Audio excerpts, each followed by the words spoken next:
Te bendecimos, Señor, te damos gracias por este día. Te bendecimos por tu Hijo Jesucristo, que ha muerto por nuestros pecados y ha resucitado para nuestra justificación.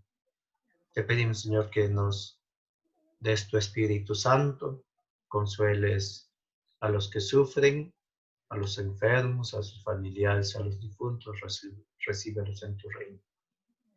Padre nuestro que estás en el cielo, santificado sea tu nombre. Venga a nosotros tu reino. Hágase tu voluntad en la tierra como en el cielo. Danos hoy nuestro pan de cada día. Perdona nuestras ofensas, como también nosotros perdonamos a los que nos ofenden. No nos dejes caer en la tentación y líbranos del mal. Amén. Amén. En el nombre del Padre, del Hijo y del Espíritu Santo. Amén. Bien, hermanos, entonces esta noche vamos a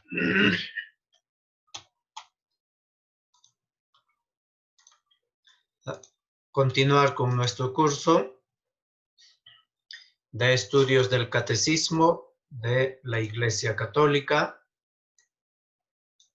Esta vez vamos a estudiar la cuarta parte, titulada Oración y Santidad en el Catecismo. Dos puntos que están relacionados íntimamente, ¿no? Para que podamos también disfrutar esta noche. Oración y santidad en el Catecismo de la Iglesia Católica. Vamos a desarrollar estos tres puntos con una breve introducción. Primero, la unidad de la vida cristiana, la oración de los santos, llamada a la oración y llamada a la santidad. El cardenal Ratzinger, que ha sido el presidente del equipo de redacción del Catecismo de la Iglesia Católica, ¿no? Como cuando era prefecto para la Congregación de la Fe. Habitualmente, los catecismos, incluido el Catecismo de Trento, el catecismo o llamado también Catecismo de los Párrocos, estaba confeccionado en tres partes grandes con una conclusión, con un epílogo, ¿no? Que era sobre la oración, el Padre Nuestro. Se veía la fe, los sacramentos y los mandamientos, ¿no? Sin embargo, la oración, el Padre Nuestro, era un tema al final que se hacía una mención breve. Sin embargo, en la redacción del Catecismo de la Iglesia Católica, al inicio parecía que iba por la misma línea, ¿no? Del Concilio de Trento, de hacer un pequeño epílogo al final del comentario al Padre Nuestro, al Pater Noster. Sin embargo, hubo muchas sugerencias porque mientras se hacía también se hizo consultas. Las conferencias episcopales y otros obispos y facultades de muchos lugares del mundo pidieron que el tema dedicado a la oración sea un tema completo como una cuarta parte, no como un epílogo, como un añadido a las tres partes, sino que sea propiamente una cuarta parte. De hecho, que resultó un tratado bellísimo sobre la oración cristiana, la cuarta parte, y la más bíblica de todas.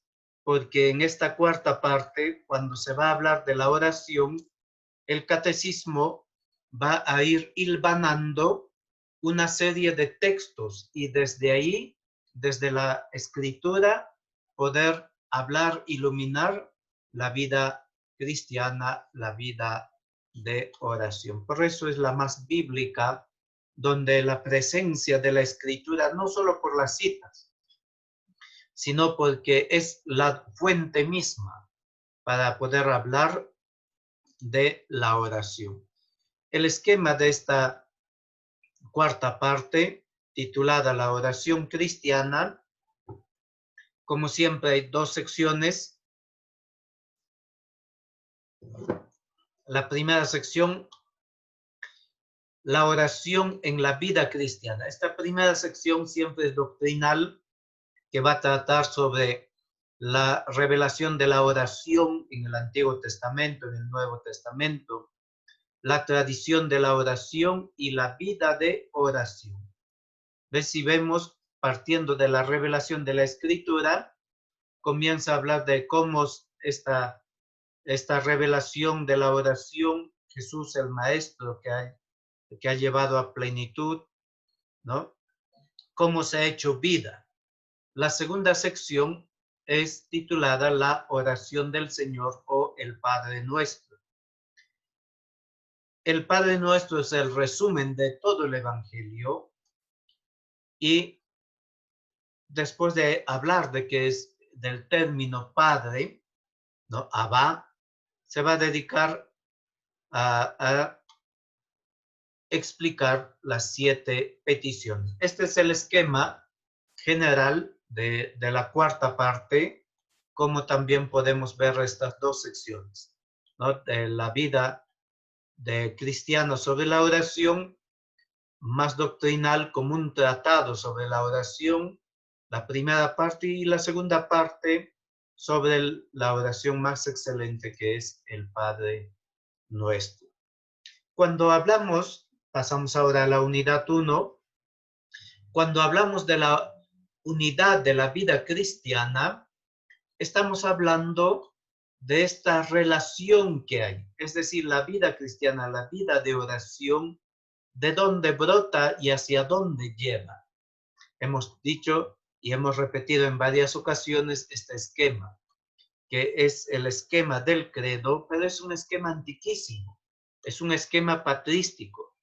Esta relación del lex credendi, lex celebrandi, lex vivendi, lex orandi, pues es ya un esquema de los padres donde no hay una separación entre la vida de la fe, ni separación entre la vida litúrgica, la vida, el culto, ni separación entre el decálogo, la vivencia, ni mucho menos la oración, pues no separa, no aísla al cristiano de su vida cotidiana.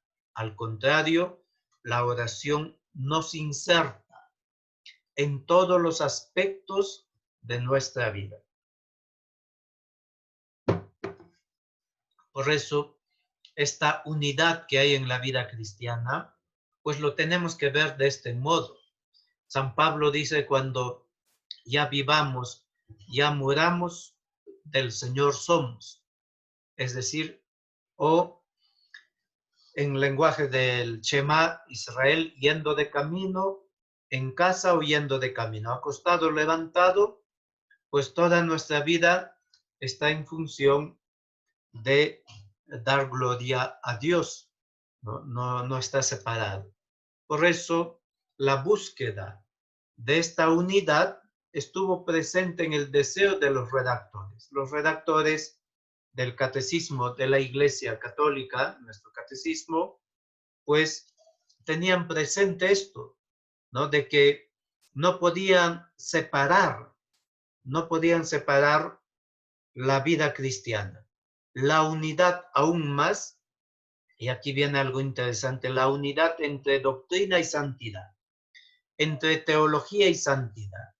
Muchas veces se piensa que estos cursos, congresos, estudiar, hacer lección divina, y piensan que solamente es una cuestión intelectual, que podría ser, ¿no? Y eso es lo que tenemos que evitar, quedarnos solo en lo mero intelectual, en lo abstracto, pero la verdadera teología católica, ¿no? Yo soy profesor de teología, soy doctor en teología y enseño teología en el seminario, y es que la verdadera teología no es una, y también la fe, o sea, la fe no es una adhesión a unos principios teológicos abstractos, sino la fe es adhesión a una persona, es a Jesucristo, que los principios teológicos, eso viene después,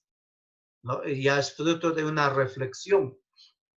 ¿Qué es importante? Claro que es importante la reflexión teológica porque nos lleva a profundizar en la revelación, en la doctrina de la iglesia. Pero la teología no puede estar separada de la santidad, porque la teología estudia, tiene como objeto a Dios y todas las cosas en orden a Dios. Entonces, la teología lo que hace es escudriñar, es decir, ver que su fuente es la escritura. Y la teología trata con el misterio. Y para poder acercarse al misterio, la manera de acercarse al misterio es en adoración. Por eso, los santos padres, que son grandes teólogos como San Agustín, como San Juan Crisóstomo o San Jerónimo, pues no hacen una teología abstracta, incluso cuando tienen que defender la fe, pues no hacen una teología, ¿no? Partiendo de unos principios de modo separado de la realidad de la vida del hombre, sino toman al hombre en su conjunto, ¿no? Toman al hombre en ese como ser unitario de cuerpo y alma. Por eso, esta relación entre doctrina y santidad. Es decir, la doctrina católica, es decir, este catecismo, el catecismo que tenemos, ¿es doctrinal? Sí es doctrinal, pero ¿cómo se relaciona con la santidad?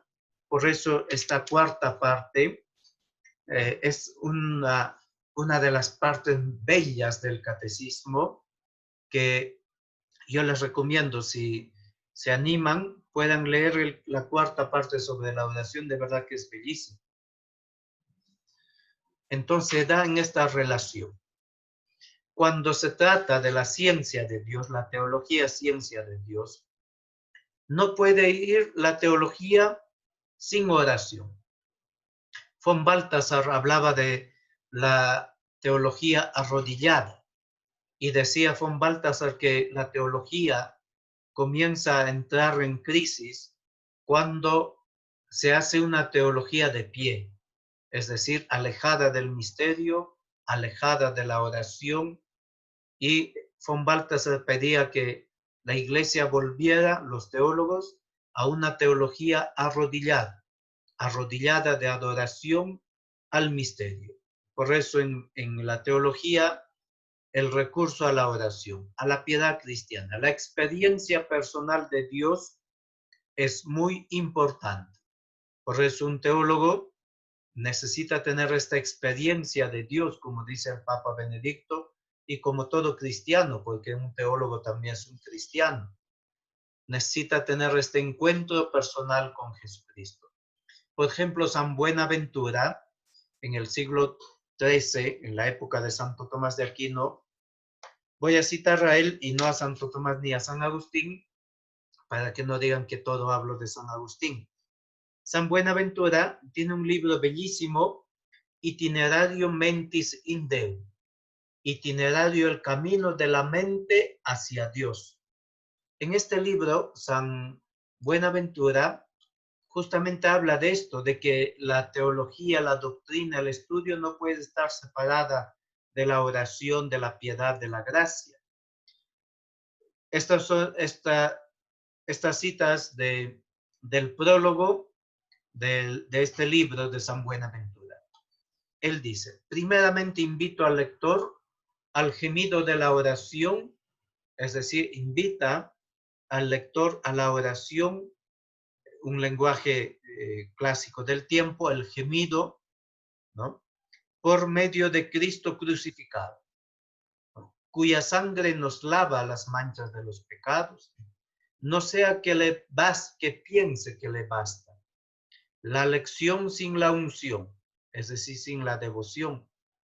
La especulación sin la devoción. La investigación sin la admiración del misterio, cuando uno va investigando. La circunspección sin la exultación. La industria sin la piedad. La ciencia sin la caridad. La inteligencia sin la humildad. El estudio sin la gracia. El espejo sin la sabiduría divinamente inspirada. En resumen, ¿qué dice San Buenaventura?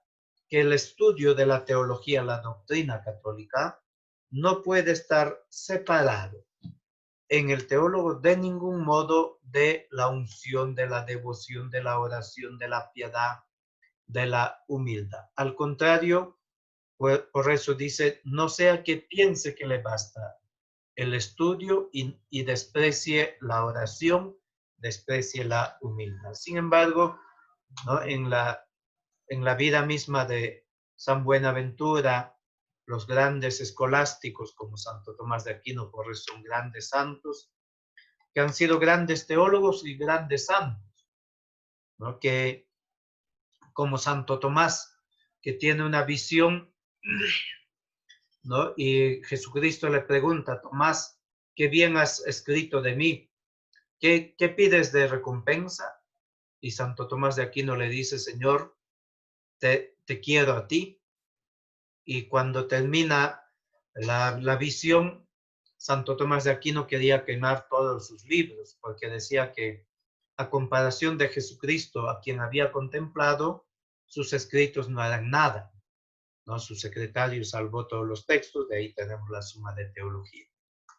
Entonces, esta unidad de la vida es muy importante para poder ver en cuanto a la vida de oración. San Agustín dice que el hombre es un mendigo de Dios. Vamos a ver esta segunda parte, la oración de los santos. El hombre es un mendigo de Dios. De hecho, hay un libro titulado así, El mendigo de Dios, ¿no? Que trata sobre un libro sobre la oración en San Agustín, que ha escrito un agustino por los años 90. El recurso a la experiencia y a la enseñanza de los santos es evidente. Cuando se va a hablar de la oración en la tradición, la vida hecha de oración, pues se va a hablar justamente de la experiencia de los santos, ¿no? Experiencia y enseñanza. No solo una enseñanza, sino ambas juntas. Por eso San Agustín se había dado cuenta, uno de los descubrimientos de Agustín, y es que uno no nace cristiano, sino que se hace cristiano, ¿no? Por eso a Pelagio lo va a refutar cuando Pelagio decía que el hombre nace, ¿no? Cuando decía que el hombre nace en el estado de Adán antes del pecado, ¿no? San Agustín va a refutar, pues desde su experiencia personal, su historia personal, cómo él pues se hizo cristiano ya de adulto por la gracia de Dios. Pero no es que nació cristiano él y que automáticamente era cristiano. En esa situación, en esa circunstancia, ve Agustín que todo es gracia, que todo es gracia. Y encuentra esta doctrina en San Pablo, en 1 Corintios 4:7. ¿Qué tienes que hayas recibido? Si lo has recibido, ¿de qué te glorías? ¿No? Entonces, la experiencia y la enseñanza de los santos en la cuarta parte está presente. Aún más, Jesucristo es modelo de oración. Pero no solo modelo de oración, sino es maestro de oración y objeto de oración. Los números 2599 al 2516 van a desarrollar en este artículo en la plenitud de los tiempos, ¿no? Van a desarrollar con unos subtítulos significativos. Jesús ora, para mostrarnos en estos números que realmente Jesús se retiró noches enteras a hacer oración. Jesús enseña, dice en el número 2602, Jesús se retira con frecuencia a un lugar apartado en la soledad, en la montaña, con preferencia durante la noche para poder orar. Lleva a los hombres en su oración, ¿no? Importante, ayer el Evangelio de Mateo, cuando Jesús se aparece caminando sobre el agua, pero antes se había quedado en la montaña a hacer oración y de madrugada viene. ¿Por quién oraba? Dice el Papa Benedicto en el año 2008 que Jesucristo se quedó la noche entera a hacer oración, no porque se haya despreocupado de sus apóstoles, sino que estaba haciendo oración por ellos, por la gente que había comido, por los apóstoles que estaban luchando, remando en contra de la corriente, en contra del viento. Estaba rezando por nosotros. Por eso Jesús ora. Jesús enseña a orar, ¿no? Un día los apóstoles le dicen, maestro, enséñanos a orar. Y Jesús con su oración, Jesús nos enseña a orar. Dice el Catecismo 2607. Con su oración, Jesús nos enseña a orar. El camino teologal de nuestra oración es su propia oración al Padre. Pero el Evangelio nos entrega una enseñanza explícita de Jesús sobre la oración. Por tanto, Jesús nos ha enseñado a orar, nos ha enseñado el Padre nuestro, la oración del Señor, la oración por excelencia, ¿no? Esta oración. Luego, el siguiente subtítulo, Jesús escucha la oración. Jesús escucha, por eso hemos dicho maestro de oración y objeto de oración. La oración a Jesús, número 2616, perdón, aquí está mal, es 2599 al 2616. Esto es un 6.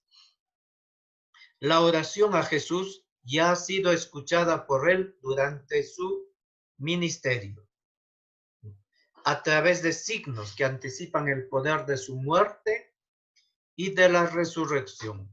Jesús escucha la oración de fe expresada en palabras del leproso, de Jairo, de la cananea, ¿no? De la cananea. Hay oraciones breves en las cuales a Jesús le dicen, Señor Jesús, hijo, ten compasión de mí. Jesús, hijo de David, ten compasión de mí, como el ciego de Jericó. O la mujer cananea le dice, Señor, sálvame. Perdón, Señor, socórreme, le dice la mujer cananea. San Pedro, cuando se está hundiendo, le dice, Señor, sálvame. ¿No? Señor, sálvame. Y así, ¿cuántas personas se acercan a Jesús para que escuchen su súplica, su oración, ¿no? O la oración de silencio, por ejemplo, la oración del silencio de esos amigos del paralítico, ¿no? 4 amigos que le llevan a un paralítico y lo descienden por el techo delante de Jesús. Nos dice el catecismo que es una oración de silencio de estos amigos. O la oración en silencio de la hemorroísa, ¿no? Esa mujer que sufría flujos de sangre hace 12 años y en su interior decía que si lo tocaba quedaría sanado. La oración de silencio, ¿no? También la oración con lágrimas de la pecadora que perfuma a Jesús, ¿no? San Agustín, dice el texto, resume admirablemente las tres dimensiones de la oración de Jesús. Y cita un texto en latín, ¿no? Porque es un texto muy importante y el catecismo cita el mismo texto latino de San Agustín. Ora pro nobis, ut sacerdos noster. Ora por nosotros, Jesús, como nuestro sacerdote. Orat in nobis ut caput nostrum. Ora en nosotros como cabeza nuestra. Oratur a nobis ut Deus noster. Oramos nosotros a Él como a nuestro Dios, ¿no? Oramos a Él como a nuestro Dios. Reconozcamos, terminar por tanto, en Él, en Cristo, en Él nuestras voces y la voz de Él en nosotros. Entonces, prácticamente estos tres títulos están sacados de este texto de San Agustín, que es comentando el Salmo 85. Como ven, el catecismo siempre va citando a San Agustín. Yo he hecho 2 tesis sobre San Agustín, la tesis de la licenciatura en teología, que es equivalente a la maestría, hice sobre el pecado original en San Agustín, y la tesis doctoral hice sobre la gratuidad de la gracia en San Agustín. Y cuando encuentro estos textos que son no solo bellísimos, sino también nos ayudan a nuestra oración, ¿no? Entonces, Jesús es maestro de oración que nos enseña que Él ora, con su oración nos enseña, pero también Él escucha nuestra oración. Continúa el catecismo en el 2617 sobre la Virgen María. La Virgen María, la oración de María, se nos revela en la aurora de la plenitud de los tiempos, ¿no? En la anunciación, en la concepción, en Pentecostés, ¿no? En la fe de su humilde esclava, el don de Dios encuentra la acogida que esperaba desde el comienzo de los siglos. Se puede llamar a María, ¿no? Como maestra de oración, ¿no? Modelo de oración. Es la persona que más íntimamente ha estado relacionado con la Santísima Trinidad, con Dios Padre, con Dios Hijo, con Dios Espíritu Santo. El Evangelio nos revela cómo María ora e intercede en la fe. Por ejemplo, las bodas de Caná. La Virgen intercede, ¿no? No les queda vino. Aunque le dice, mujer, todavía no ha llegado mi hora, ¿no? Sin embargo, María le vuelve a decir, ¿no? Hagan lo que Él les diga. El Papa Francisco, ¿no? El Papa Francisco, cuando vino a Ecuador, hizo una misa en Guayaquil y habló sobre las bodas de Caná, hizo un comentario bellísimo, y hablando de María, aparte que decía que María no es una suegra acusadora que se está fijando en las debilidades, en las impericias de sus hijos para acusar, ¿no? Sino que María es una madre, ¿no? Y el Papa hacía repetir 3 veces, María es madre, María es madre. Y esto lo dijo en un contexto de las bodas de Caná, de que el mejor de los vinos está por venir. Y en este tiempo de sufrimiento también podemos decir en nuestra oración que el mejor de los vinos está por venir. Hablaba del matrimonio, ciertamente, hablaba del amor, pero también podemos aplicarlo y hablar de nuestra situación. Y el Papa decía así, repítanlo hasta que puedan creérselo. Repítanlo a los incrédulos, a los desamorados, repítanlo al oído, que el mejor de los vinos está por venir. El mejor de los vinos está por venir, ¿no? Y se ha copiado, no sé, hay un banco en Ecuador que se ha copiado esa frase, lo mejor está por venir. Bien, hermanos, entonces, eso también es oración. Las jaculatorias ayudan mucho, ¿no? Por ejemplo, las palabras de Pedro, Señor, sálvame. Eso podemos utilizarlo como una jaculatoria y varias veces al día a repetirlo, Señor, sálvame, Señor, sálvame, Señor, sálvame. El Papa Francisco ayer decía que no hay que tener vergüenza de utilizar estas palabras de Pedro en nuestra oración y decirle a Jesús, Señor, sálvame, ¿no? María, nuestra madre, pues ella intercede por cada uno de nosotros, ¿no? Esa es María. Por otra parte, también el catecismo nos presenta los salmos que siempre han sido, ¿no? Los salmos siempre han sido el texto más utilizado en la oración de la tradición judía, del pueblo judío y también de los cristianos. En el número 2597 sintetiza el catecismo hablando de los salmos, rezándolos, los salmos, en referencia a Cristo, es decir, los salmos que tenemos en la Biblia, el Señor es mi pastor, nada me falta, en verdes praderas me hace recostar, Salmo 22. Estas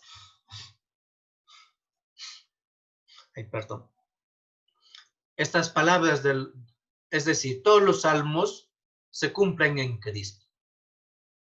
Y por eso el catecismo nos da una clave.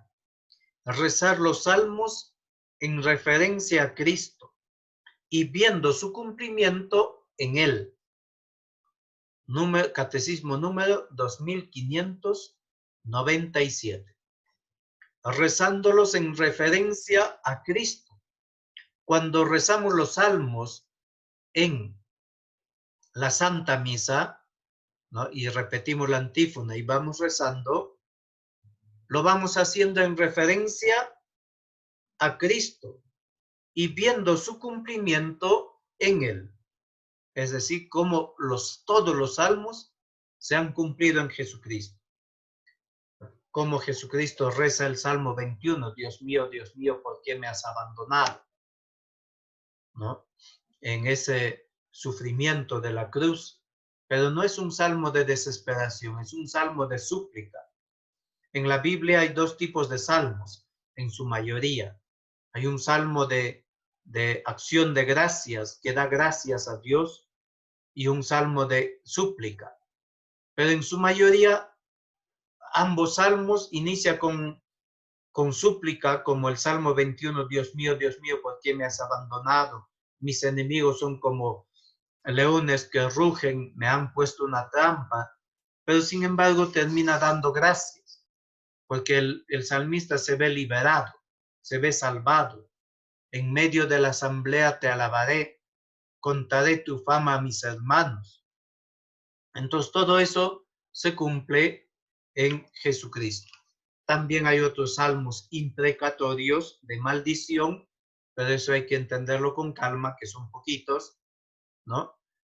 Hay que entenderlos a la luz del texto, ¿no? Y de toda la tradición bíblica. Continúa el catecismo, los salmos son elemento esencial y permanente de la oración de su iglesia. Se adapta a los hombres de toda condición y de todo tiempo. Por tanto, queridos hermanos, podemos rezar con los salmos, porque los salmos se adaptan a toda condición y a todo tiempo. Y de hecho, en el 2585, ¿no? Dice el catecismo, desde David hasta la venida del Mesías, Las Sagradas Escrituras contienen textos de oración que atestiguan el sentido profundo de la oración por sí mismo y por los demás. Los salmos alimentan y expresan la oración del pueblo de Dios como asamblea, ¿no? La liturgia de las horas. La liturgia de las horas que tiene, ¿no?, como eje principal los salmos, ¿no? Y la iglesia siempre los ha rezado. Y la liturgia de las horas, pues no solo es para los sacerdotes, monjitas, sino también para los laicos, es para todos los fieles. Tercer punto, pasamos al tercer punto, llamada a la oración y a la santidad. Aquí, hermanos, después de todo, debemos preguntarnos, ¿y qué es la oración? ¿Qué es la oración? Respondemos diciendo, la oración es un don de Dios. Antes de decir las definiciones, este texto del catecismo de que la oración es un don de Dios, pues está en continuidad de lo que hemos visto en todas las charlas anteriores y todo el catecismo anterior, es hablar de la iniciativa divina, la gratuidad de Dios. La fe es un don de Dios. La revelación es un don de Dios. La Biblia es un don de Dios. Entonces es Dios quien toma la iniciativa. La oración, por eso hay una llamada a la oración. No es por el esfuerzo que yo digo, voy a rezar, voy a rezar, voy a rezar, ¿no? Uno por su esfuerzo se cansa. Pero esta llamada a la oración, al ser un don, se nos da gratuitamente. Y al ser un don también encuentra, como decíamos el otro día, encuentra placer en la oración, encuentra consuelo en la oración, ¿no? Es un don. Don significa regalo, algo gratuito. ¿Y qué dice sobre la oración? ¿No? Dice Santa Teresita del Niño Jesús, Catecismo 2559. Dice Santa Teresita del Niño Jesús, para mí la oración es un impulso del corazón, una sencilla mirada lanzada hacia el cielo, un grito de reconocimiento y de amor, tanto desde dentro de la prueba como en la alegría.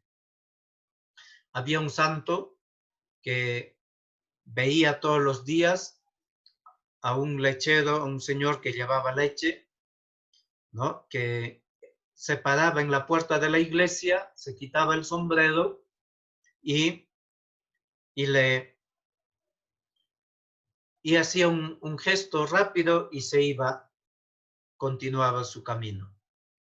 Hasta que a este sacerdote santo, ¿no?, le entró una curiosidad y decía, y se preguntaba qué es lo que le decía, qué es lo que hacía.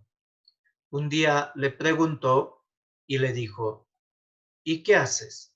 ¿Cómo le rezas? ¿Qué le dices a Dios? Y este hombre, que el lechero, le dice, nada, solamente me hago presente. Y le digo, aquí Jesús, aquí estoy, yo soy Juan el lechero. Y se iba. Y eso era su oración. Toda su oración era decir que él estaba ahí, ¿no? Por eso Santa Teresita dice, es un impulso del corazón, una sencilla mirada lanzada hacia el cielo, ¿no? ¿Cuántas veces, ¿no?, el Señor nos invita, ¿no?, una mirada hacia el cielo, un grito de reconocimiento y de amor tanto desde dentro de la prueba como en la alegría. La oración en todo tiempo.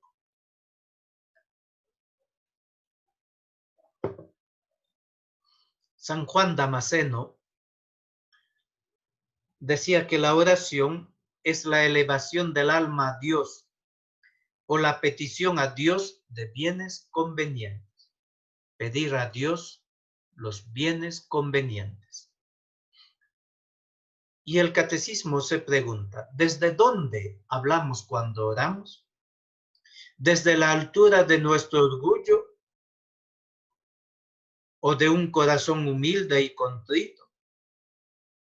El que se humilla es ensalzado. La humildad es la base de la oración. Entonces, para poder hacer oración es importante la humildad. Por eso el catecismo cita a San Agustín el texto con el cual hemos iniciado, que el hombre es un mendigo de Dios. Catecismo 2559. El hombre es un mendigo de Dios. Hermanos, como el catecismo va a hablar de esta gratuidad de Dios, de esta maravilla de la oración que se nos revela junto al pozo de la Samaritana. Si conocieras el don de Dios, si conociéramos, hermanos, el don y el poder de la oración. San Agustín, comentando esto, dice que la oración, sepámoslo o no, es el encuentro de la sed de Dios y de la sed del hombre. Dios tiene sed de que el hombre tenga sed de él. Juego de palabras parecido, pero es muy interesante. Las palabras de Agustín que habla sobre la oración, es si conocieras el don de Dios, junto al pozo de Sicar, la samaritana, ¿no? Le dice, la oración es el encuentro de la sed de Dios y de la sed del hombre. Dios quiere que el hombre tenga sed de Dios. Eso es lo que la sed, hambre y sed de justicia. Bien, no me detengo mucho, pero hablar de oración es hablar de santidad, porque nuestro tema, hermanos, es oración y santidad. Y de hecho que en la vida cotidiana, en todo momento, puede, de hecho que entra la oración. La santidad es la unión de amor entre el hombre y Dios por el amor. Una unión de amor entre el hombre y Dios por el amor. Esta unión de Dios, entre el hombre y Dios, no puede realizarse al margen de la oración. Por eso, en esta santidad, en la vida santa, es importante la gracia, que es este don, que es el mismo Espíritu Santo, que es Dios actuando en nuestro corazón. Por eso es la inhabitación trinitaria, o la gracia de la inhabitación en el justo. San Pablo dice que son templos del Espíritu Santo. El amor de Dios que ha sido derramado en nuestros corazones con el Espíritu Santo que se nos ha dado. Romanos 5:5. O Juan 14:23, hablando Jesús de guardar su palabra, dice, si alguno me ama, guardará mi palabra. Mi Padre lo amará y vendremos a él y haremos morada en él. Entonces, esta es que es el hombre. ¿Quién es él? ¿Dónde habita Dios? ¿Dónde habita la gracia de Dios? En el justo. ¿En el alma o también en el cuerpo? Dice San Agustín, y por eso a mí me encanta San Agustín, porque no separa San Agustín al hombre en solo su alma, en solo su cuerpo, sino ve y contempla al hombre histórico, y afirma Agustín que el hombre en su unidad de cuerpo y alma es templo del Espíritu Santo, la filiación divina, es decir, que somos hijos de Dios, es don, ¿no? Esto se descubre también en la oración, es decir, poder hacer oración como hijo, no como un esclavo, no como un agente, como un extraño. Nosotros somos hijos de Dios y como hijos de Dios, pues también nos acercamos a Dios. Las virtudes teologales, ¿no? Fe, esperanza y caridad que se nos dan por medio de la gracia de Dios. Todo esto giran en torno al amor de Dios y se ejercitan en la oración. El Concilio Vaticano II, en Lumen Gentium número 11, habla de que todos los cristianos estamos llamados a la santidad. Todos los fieles, tot ad actantis salutaribus, todos los fieles de cualquier condición y estado que sean,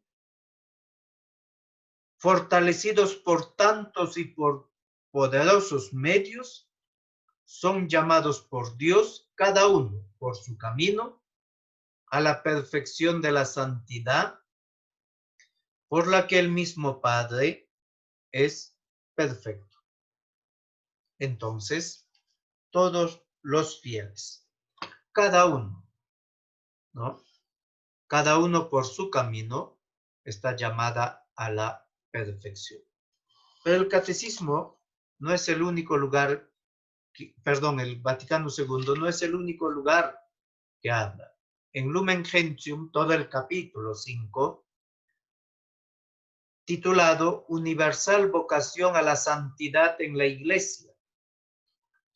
Esta doctrina conciliar sobre la llamada universal a la santidad, de que todos los cristianos, absolutamente todos, estamos llamados a la santidad, no solo los sacerdotes, no solo los obispos ni el Papa, sino que todos podemos llegar a esta perfección de la santidad. Por tanto, la santidad cristiana aparece en el catecismo en un contexto de la santidad de Dios, ¿no? De la santidad de Dios. Dios que es santo, ¿no? Por eso la vocación cristiana, ya lo veíamos en el número 356 del catecismo, ¿no? Cuando hablábamos todavía de... Y el 367, pues nos hablan de esta santidad. De todas las criaturas visibles, solo el hombre es capaz de conocer y amar a su Creador, dice el número 356 del Catecismo. Es la única criatura en la tierra a la que Dios ha amado por sí mismo. La única criatura en la tierra a la cual Dios ha amado por sí misma. Por tanto, la santidad también personal se presenta en el contexto de la santidad de la Iglesia, ¿no? Cuando hablábamos de la Iglesia Santa, 823, el Catecismo, la Iglesia Santa, en este contexto también los cristianos son santificados por Dios Santo que habita en la Iglesia. Por eso la caridad, este amor de Dios derramado en nuestros corazones, ¿no? Es capaz de santificarnos. Es el alma de la santidad. La Iglesia unida a Cristo, 824, el Catecismo. La Iglesia unida a Cristo está santificada por Él y en Él. Ella también ha sido hecha santificadora. La Iglesia, como ha sido santificada por Jesucristo, su fundador y su Señor, es capaz de santificarnos a nosotros. Catecismo 826, la Iglesia, la caridad es el alma de la santidad, a la que todos están llamados. Lumen Gentium, número 42, dirige todos los medios de santificación, los informa y los lleva a su fin. Por tanto, esta perfección de la santidad consiste en la perfección del amor, ¿no? Cita a Santa Teresita del Niño Jesús, ¿no? Comprendí que si la iglesia tenía un cuerpo compuesto por diferentes miembros, el más necesario, el más noble de todos, no le faltaba. Comprendí que la iglesia tenía un corazón y que este corazón estaba ardiendo de amor. Comprendí que el amor solo hacía obrar a los miembros de la iglesia, que si el amor llegara a apagarse, los apóstoles ya no anunciarían el evangelio. Los mártires rehusarían verter su sangre. Comprendí que el amor encerraba todas las vocaciones, que el amor era todo, que el amor era todo, que abarcaba todos los tiempos y todos los lugares, en una palabra, que es eterno. Con Santa Teresita del Niño Jesús. San Agustín va a hablar mucho de la vía de la caridad, la vía del amor, que es la vía de la santidad, la vía que según el cual el hombre se va configurando en lo que ama, ¿no? San Agustín tiene esa frase, amor meus pondus meus, ¿no? Que mi amor es mi peso, ¿no? O expresiones como ama y haz lo que quieres. O también, ¿no? Si amas tierra, si amas mundo, serás mundano, si amas a Dios, serás divino. En San Agustín podemos encontrar toda una teología del amor. Por tanto, queridos hermanos, ¿no? En cómo el alma de la santidad, que la santidad consiste exactamente en la perfección del amor, en esta perfección del amor. Pero ¿cómo amar a Dios? ¿Cómo poder amar a Dios?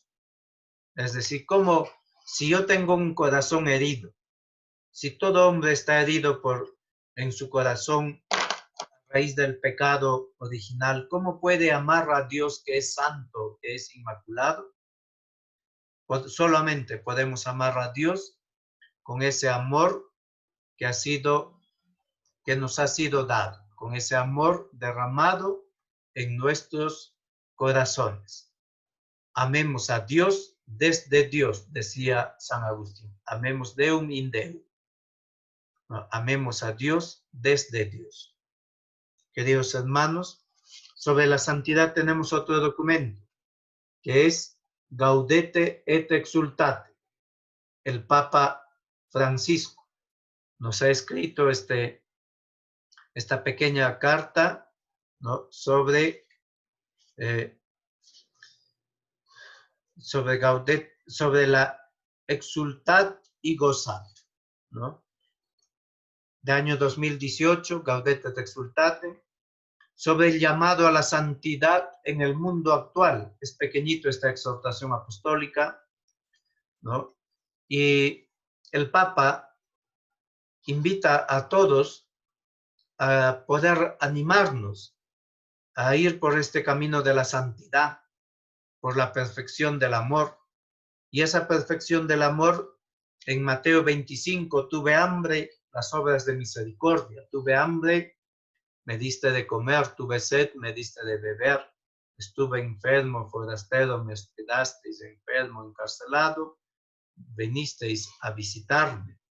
O las obras de caridad espirituales, 7:7.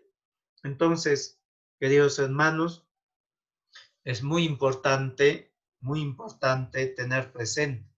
Ve que si comenzamos y decimos tantas cosas tenemos para leer y poder también formarnos, ¿no? La santidad es muy importante, la vida de oración, pero también es muy importante la vida intelectual, poder formarnos para dar razón de nuestra esperanza. San Agustín, en su libro a las confesiones, ¿no? Le pregunta a Dios, Señor mío, ¿qué es primero? ¿Alabarte o conocerte? conocerte o alabarte, dice Agustín, ¿no? Y Agustín dice que en ese principio famoso, nadie ama lo que no conoce, y le dice que primero es conocerte, porque no sea que pueda alabar a un Dios que no eres tú. Si no conozco a Dios, ¿cómo puedo amarlo? ¿No? Pensaré que estoy amando a Dios, pero estaré amando a los ídolos de este mundo. Por eso, queridos hermanos, llegamos al final de este ciclo de conferencias sobre el Catecismo de la Iglesia Católica y solamente agradecerles por su paciencia. Han sido 13 encuentros sobre el Catecismo de la Iglesia Católica. Que el Señor les bendiga, recen por mí, no se olviden de leer el Catecismo, estudiarlo con calma, con paciencia. El catecismo es un don de Dios que nos ha dado la Iglesia para formarnos en la doctrina verdadera. Que el Señor les bendiga a todos.